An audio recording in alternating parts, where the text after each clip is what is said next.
ध्यानाभ्यास के लिए कृपया अपने नेत्रों को बंद कर लीजिए। ज्ञान भाव पर विराम लगाइए। संसार में ज्ञान भाव है, मोक्ष मार्ग और मोक्ष में सुख का भाव है। ज्ञान में रहने की जिद न करें, अन्यथा अनंत भव भ्रमण है। जहाँ ज्ञान है वहाँ ज्ञेय है, अर्थात मूर्त पदार्थ है। ज्ञान ज्ञेय की संधि है। ज्ञेय मूर्त पदार्थ है। जहाँ मूर्त पदार्थ ज्ञान में है वहाँ विकल्प है, रागादिक दोष है और संसार है। ज्ञान से विरक्त होना ही वैराग्य है, जो अति दुर्लभ है। हम वैराग्य का वेश ले सकते हैं, पर यथार्थ वैराग्य होना दुर्लभ है। विरक्त ज्ञान ज्ञेय से होना है, केवल ज्ञेय से विरक्त नहीं हुआ जा सकता है। कुछ मूर्त पदार्थों से विरक्त होना वो वैराग्य नहीं है। ज्ञेय ज्ञान साथ है। ज्ञान को रखकर ज्ञेय का त्याग नहीं हो सकता है। ज्ञान को रखकर ज्ञेय से विरक्त नहीं हो सकते। ज्ञान का इंद्रिय ज्ञानपना है। मोक्ष में परमात्मा सुख का अनुभव करते हैं। उन्होंने जगत से नाता तोड़ा है।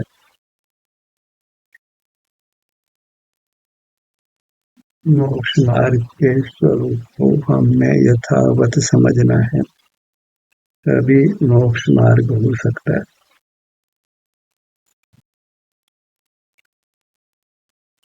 मोक्ष मार्ग स्वानुभव रूप है।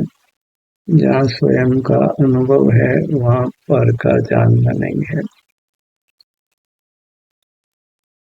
इसको किसी युक्ति की आवश्यकता नहीं है, यह अनुभव से प्रमाणित है।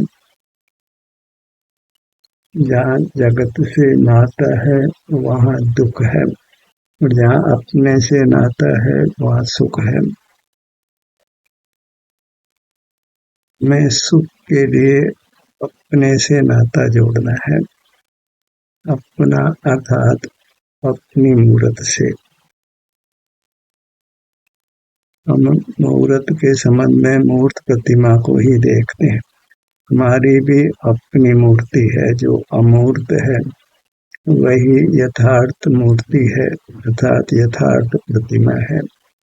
एक अचेतन मूर्ति होती है और एक चेतन मूर्ति होती है। हमारा प्रयोजन अचेतन मूर्ति से नहीं होने वाला है, चेतन मूर्ति से ही हमारा हित होने वाला है। वह चेतन मूर्ति हमारी है। अन्य जीवों की मूर्ति तो हमारे ज्ञान का विषय नहीं बनती है। ज्ञान का विषय केवल मूर्त पदार्थ बनते हैं, उद्गल बनता है। और जहाँ उद्गल ज्ञान का विषय बनता है वहाँ से संसार यात्रा होती है। उद्गल के ज्ञान के बिना संसार यात्रा नहीं होती है। ज्ञान उद्गल का ही होता है, उद्गल के संबंध में ही होता है। अपनी मूर्त ज्ञान का विषय नहीं बनती है, वह स्वानुभव गोचर है, स्वसंवेदन गोचर है। तो अपनी मूर्त का संवेदन करना है, अर्थात अनुभव करना है। और इतना सही मोक्ष का मार्ग है। मोक्ष मार्ग का विस्तार नहीं है, संसार मार्ग का विस्तार है। लौकिक पढ़ाई पढ़ने में तो कितने ही वर्ष बीत जाते हैं, फिर भी उसका लाभ मिले या नहीं मिले, पर स्वानुभव की विद्या तो क्षण भर में आती है और उसका लाभ अनंत काल मिलता है। पर वास्तव में स्वानुभव बिना विद्या के ही हो जाता है। बाल गोपाल सबको स्वयं का अनुभव होता है। जब भी वो अनुभव में स्थिति हो जाती है तो जान जाता है कि यही मुक्ति का मार्ग है, यही सुखी होने का मार्ग है। मोक्ष मार्ग पराधीन नहीं है, देशना के पराधीन भी नहीं है। अगर देशना के पराधीन हो तो वह मोक्ष मार्ग ही नहीं होगा, क्योंकि मोक्ष मार्ग स्वाधीनता रूप है। स्वाधीन मार्ग से ही स्वाधीन हो सकते हैं। हम वृथा ही पर के आश्रित होते हैं, पराधीन होते हैं। स्वयं का अनुभव कर हम सुख को पा सकते हैं, परमात्मा हो सकते हैं, बंधन मुक्त हो सकते हैं। सारी महिमा स्वयं की है, स्वयं के अनुभव की है। ज्ञान ज्ञेय का कोई काम नहीं। ज्ञान ज्ञेय से संसार की रचना होती है। ज्ञान ज्ञेय का नाम संसार मार्ग है। संवेदन संवेद्य जो आपका ही रूप है वह मोक्ष का मार्ग है। ज्ञान का बहुत भारी पक्ष है, हमें उसी से अपने को मुक्त करना है। जगत तो ज्ञान के पक्ष में रहेगा, उनसे वाद विवाद करने से कुछ भी लाभ नहीं, अपना ही समय वृथा होता है। हमें अपने को ज्ञान के बंधन से मुक्त करना है, ज्ञान की पकड़ को छोड़ना है। हमने स्वयं ही ज्ञान को पकड़ा है, स्वयं ही ज्ञान को छोड़ने वाले हैं। ज्ञान को छोड़कर ही हम अपना संवेदन कर सकते हैं, अपने से युक्त हो सकते हैं, सुख को पा सकते हैं, परमात्मा हो सकते हैं। इंद्रिय निग्रह करके कोई प्रवचन, कोई देशना हो भी नहीं सकती, क्योंकि ध्यान का बाधक कारण इंद्रिय ज्ञान है, मूर्त का देखना जानना है। तो हम या तो अनुभव करें या फिर अनुभव के लाभ की चर्चा करें, इंद्रिय ज्ञान के हानि की चर्चा करें। स्वर्ग नरक की चर्चा करने से कोई लाभ नहीं। त्रियंश गति, नरक गति, देव गति, उनकी चर्चा करने से कोई लाभ नहीं। मोक्ष अभी हमारे अनुभव का विषय बनता नहीं है। हाँ, युक्ति से निर्णय कर सकते हैं कि मोक्ष में परम सुख है, पर उसका अभी अनुभव नहीं कर सकते। अभी तो ज्ञान के निरोध से जितना सुख मिलता है उससे संतुष्ट रहना है। वह संतुष्टि ही हमको अपने में रखती है और हम पूर्ण सुख को पा सकते हैं। जितना स्वानुभव से अभी सुख मिल रहा है उससे संतुष्ट रहना है, कुछ चाह नहीं करना है। बिन चाचे बिन चिंते ही धर्म सकल सुख दे, क्योंकि इच्छा दुख है। हमें वर्तमान जो भी अवस्था है उससे संतुष्ट रहना है। जैसी भी अवस्था है उसका अनुभव कर लेना, इतना ही मोक्ष का मार्ग है। अपनी अवस्था के प्रति हीन भाव नहीं लाना है, क्योंकि उसी के अनुभव से मोक्ष मार्ग और मोक्ष होता है। अपनी अवस्था जैसी भी है वह मुक्ति का साधन है, क्योंकि उसी का ध्यान करके, उसी का अनुभव करके हमको परमात्मा पद मिलना है। तो मुक्ति का साधन अपनी वर्तमान अवस्था है, भले वह वेदना रूप हो, परिस्पंदन रूप हो, जैसी भी है वह मुक्ति का साधन है। उसके प्रति हमको आदर भाव लाना है, पर के प्रति आदर भाव छोड़ना है। ये अद्भुत है कि परमात्मा की महिमा छोड़ना है और अपनी वेदना की पर्याय है तो उसकी महिमा लेना है। जिसकी महिमा होती है हम उसी के सम्मुख रहते हैं। वेदना की पर्याय की महिमा लेना है, उसी का अनुभव हमको कर्मों के बंधन से मुक्त करता है, परमात्मा बनाने वाला है। हम जैसे भी हैं महिमावंत हैं, कारण परमात्मा है, क्योंकि अपने अनुभव से ही कार्य परमात्मा होता है। अपना अनुभव माने अपने वर्तमान अवस्था का अनुभव, अपनी वर्तमान अवस्था उसका अनुभव, वही कारण परमात्मा है, उसी को कारण शुद्ध पर्याय कहते हैं। कारण शुद्ध पर्याय को कोई व्याख्या की आवश्यकता नहीं है, क्योंकि जहाँ अपना मुख अपने ओर किया उसी का नाम कारण शुद्ध पर्याय है। वही कारण शुद्ध परमात्मा भी है। वेदना की पर्याय मुक्ति का कारण है, वह शुद्धि का कारण है, क्योंकि उसका अनुभव हमको कर्मों से मुक्त करता है। जहाँ वेदना का अनुभव किया उस कर्म की निर्जरा हो जाती है। उन निर्जरा का नाम ही मोक्ष का मार्ग है। वेदना से बिल्कुल भी घबराना नहीं है, उसका कोई प्रतिकार भी नहीं करना है, उसको मिटाने का उपाय नहीं करना है, उसका केवल अनुभव कर लेना। उससे हम ज्ञान रहित रहते हैं। ये ज्ञान नहीं होता है, जगत से नाता नहीं होता है, अपने से ही नाता होता है। जो भी परमात्मा हुए हैं उन्होंने जगत से नाता तोड़ा है और अपने से नाता जोड़ा है। जगत से नाता जोड़ना वह ज्ञान का कार्य है और अपने से नाता जोड़ना वह संवेदन का कार्य है। हमें ज्ञान भाव को छोड़कर संवेदन भाव में आना है। ये हमको युक्ति और अनुभव से निर्णय करना है। युक्ति से भी अधिक बलवान अनुभव है। युक्ति तो कुयुक्ति भी हो सकती है, अनुभव से ही प्रमाण करना है।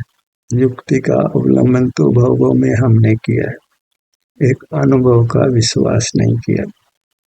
भला अभी विकारी अवस्था ही है, निर्विकार अवस्था तो नहीं है।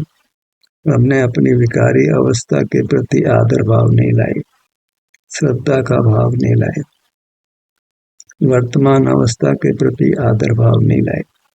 हमारी वर्तमान अवस्था जैसी भी है वह पावन है, पवित्र है, मुक्ति का कारण है, वही आश्रय रूप है। बाहर में पुद्गल ही तो ज्ञान का विषय बनता है। पुद्गल को प्रकट ये असुचिपना है, क्योंकि वह सुख स्वभाव से रहित है। हम ही सुख स्वभाव से रहित हैं और हम तो किसी अवस्था सहित हैं। जिस भी अवस्था सहित हैं हम परमात्मा हैं, चेतन हैं।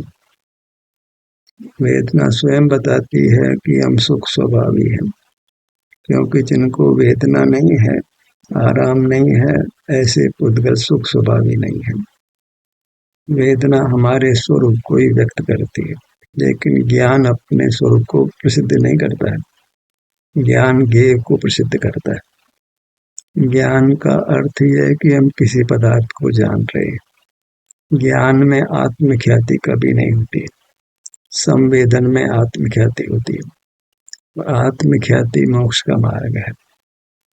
ज्ञान का संबंध मूर्त से है, विजातीय से है, वह व्यभिचारी है, कुशील है, दुख का कारण है, निंद है। तभी तो आचार्य कहते हैं जब तक ज्ञान जीवित है दुख जीवित है। ज्ञान के साथ अवश्यंभावी राग द्वेष है और नियम से बंधन है, तो हमको ज्ञान को छोड़ना है। ज्ञान छोड़ने से अपने आप ही संवेदन होता है। अब चूंकि मोक्ष मार्ग का विस्तार नहीं है तो जबरदस्ती तो कोई विस्तार नहीं किया जा सकता है। इतना विशेष है कि जब ज्ञान के प्रति अरोचक भाव होता है, ये भाव होता है, तो संवेदन खड़ा होता है। तो फिर संवेदन की चर्चा करते हैं। संवेदन अपनी चिन्ह मूर्त का होता है, अपनी प्रतिमा का होता है, जो चेतन प्रतिमा है, जो अकृत्रिम है। प्रतिमा के रूप में हमको अपने विस्तार को लक्ष्य में लेना है। यही वास्तव में परमात्मा की प्रतिमा है। हमने बाहर में बहुत परमात्मा की प्रतिमाओं को बना दिया है, लेकिन इतने लोग प्रतिमा को देखकर स्वानुभव करते हैं, क्योंकि इंद्रिय ज्ञान मोक्ष का मार्ग नहीं बनता है, इंद्रिय ज्ञान मोक्ष का साधन नहीं बनता है। जो बाहर में प्रतिमा स्थापित करते हैं वह इंद्रिय ज्ञान में जानी जाती है, और इंद्रिय ज्ञान तो निंद्य है, उससे मोक्ष मार्ग कैसे हो सकता है। जिन प्रतिमा को देखकर निदर्शन कैसे हो सकता है, क्योंकि वहां तो ज्ञान ज्ञेय खड़ा है, संसार मार्ग खड़ा है। तो प्रतिमा का दर्शन तो करना चाहिए, पर वह प्रतिमा अपनी है। अपनी प्रतिमा को जिन प्रतिमा संज्ञा है, तो हमें प्रतिमा का दर्शन करना है, सतत करना है। अच्छे कार्य को सतत किया जाता है। जो प्रतिमा हमने बाहर में स्थापित की है, उसका सतत ज्ञान नहीं कर सकते। ज्ञान तो प्रकट ही निंद भाव है। अपने मूर्त का संवेदन होता है, वह चेतन भी है, अकृत्रिम भी है। उसका नित्य अनुभव कर सकते हैं, नित्य दर्शन कर सकते हैं। परमात्मा का दर्शन किया जाता है, ज्ञान नहीं किया जाता है। तो मंदिर में प्रतिमा स्थापित की है, उसका तो ज्ञान होता है, और अपनी प्रतिमा है, उसका दर्शन होता है। देव दर्शन का अर्थ ही हमने खो दिया है। देव दर्शन में अपना दर्शन है, प्रतिमा के दर्शन में अपना दर्शन है, पर का नहीं है, मूर्त का नहीं है। ये अच्छी तरह समझ लेना है।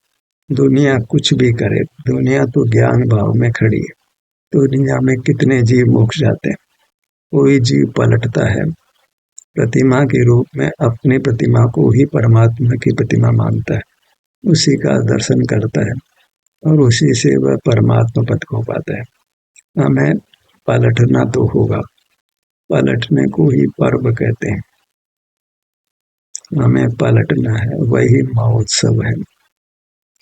जब हम ज्ञान को छोड़कर दर्शन में आते हैं, वही महोत्सव है, वही आनंद की घड़ी है।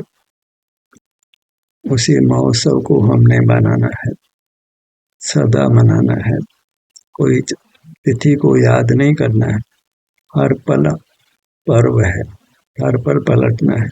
हर पर पावन तिथि है, पावन समय है, पावन घड़ी है। क्षण क्षण हमको अपनी प्रतिमा का दर्शन करना है, अपना संवेदन करना है। क्षण क्षण हमको इंद्रिय ज्ञान का निरोध करना है, कुछ बाहर का जानना नहीं है। अपने को समझाना है, दूसरे को कौन समझा सकता है। जब जब हम ज्ञान भाव में आते हैं, तो अपने को समझाना है, उसके बिना मोक्ष मार्ग नहीं है। जब जब ज्ञान भाव में आते हैं, तो अपने को समझाना है, अरे जीव ज्ञान भाव को छोड़, पल पल बहुत कीमती है, मनुष्य पल बहुत बहुत कीमती है। एक एक क्षण सारे दुनिया के वैभव से अधिक मूल्यवान है। ज्ञान भाव छोड़, अपना अनुभव कर, स्वानुभूति में रह। ज्ञान को छोड़, ज्ञान का आग्रह छोड़।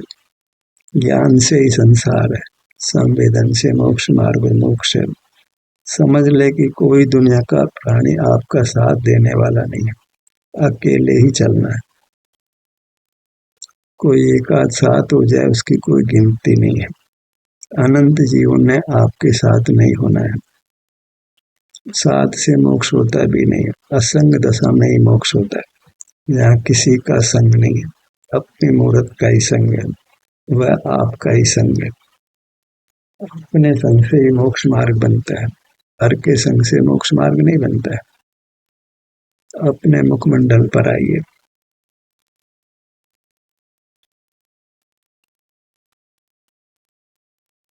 देखो तो कि परमात्मा का मुखमंडल कैसा होता है। ये जिन प्रतिमा का मुखमंडल है, ये पुद्गल प्रतिमा का मुखमंडल नहीं है। ये अचेतन नहीं है, ये चेतन मुखमंडल है। ज्ञान का विषय कदापि नहीं है। यह तो सुख स्वभावी होने से इस भाग में शांति का अनुभव होता है, इससे ही हमको अपना परिचय होता है, अपनी अनुभूति होती है, अपना श्रद्धान होता है, अपने प्रति आदर भाव जागृत होता है। गर्दन के भाग पर आइए।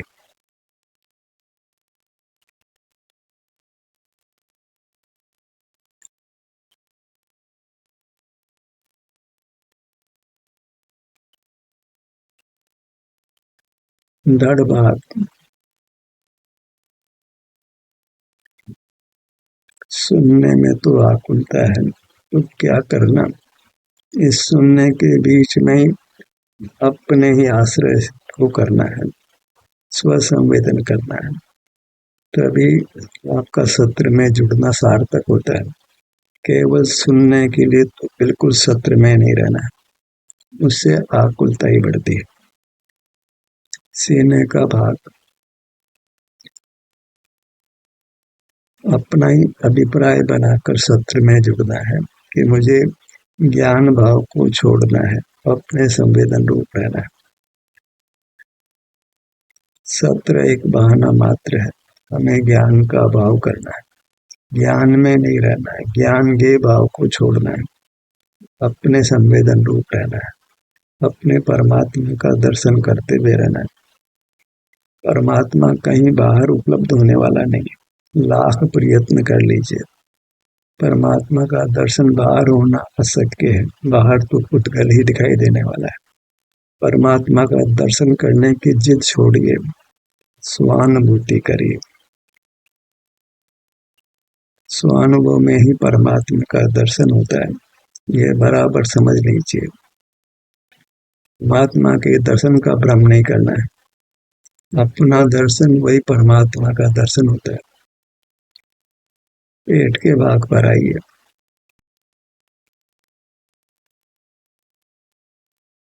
व्यवहार पराश्रित होता है और पराश्रय संसार मार्ग है, पराश्रय को छोड़ना है। मोक्ष मार्ग में पराश्रय को छुड़ाया जाता है, पराश्रय कराया नहीं जाता है। जहाँ पराश्रय कराया जाता है वह मोक्ष मार्ग नहीं, वह संसार मार्ग है। पीठ के भाग पर आइए।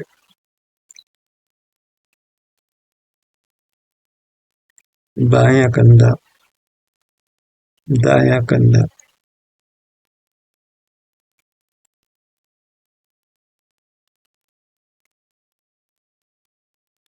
दाईं भुजा, बाईं भुजा। यदि आपने अपना मुख अपनी ओर किया है, अपनी प्रतिमा की ओर, अपने परमात्मा की ओर, तो समझ लीजिए कि आप देव दर्शन कर रही हैं। देव दर्शन वह वास्तव में सुख का ही दर्शन है, क्योंकि देव सुख स्वभावी है, सुख का बना हुआ है।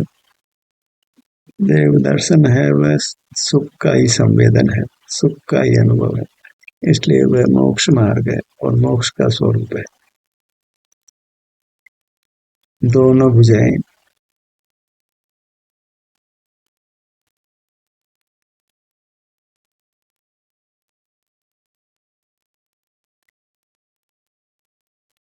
दोनों हथेलियां,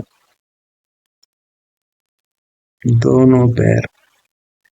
परमात्मा मनुष्याकार बना है तो अपने आकार का विरोध नहीं करना है, अपने अंगों के नाम का विरोध नहीं करना है। वह सब परमात्मा के ही अंग है, परमात्मा का ही रूप है। दाहिना पैर,